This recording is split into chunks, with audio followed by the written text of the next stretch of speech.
জি, ধন্যবাদ। আমি মনে করি আমাদেরও অনেক ভুল আছে, দোষ আছে, সকল দলেরই ভুল আছে, দোষ আছে। 14 সালে আমরা জেনুইনলি ইলেকশন বর্জন করেছিলাম, আমাদের এই টেবিলে যারা আছেন সকলেই বর্জন করেছিলেন।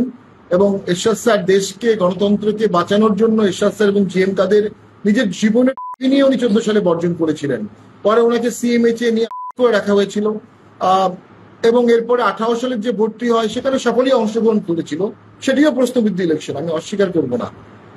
আমরা এখন সামনে জনগণ যেটা চাবে সেই জনগণের মনের ভাষায় কথা বলে রাজনীতি করতে চাই। পাশাপাশি বিগত জুলাই আন্দোলনের কারণে স্বাভাবিকভাবেই দেশের তারুণ্যের একটি এম্পাওয়ারমেন্ট ঘটেছে। এই Tarun youth mind, student mind কি ভাবছে, এই তারুণ্যের স্পিরিটটাকে ধারণ করে আমরা দলটা সাজাবো, রাঙাবো এবং নবরূপে জাতীয় পার্টি উন্মোচিত হচ্ছে। এই নবরূপে উন্মোচিত হয়ে জাতীয় পার্টি নতুন বাংলাদেশ গড়ার জন্য পদক্ষেপ নিচ্ছে এবং আমার দৃঢ় বিশ্বাস আমরা একটা শক্তিশালী দলে পরিণত হব।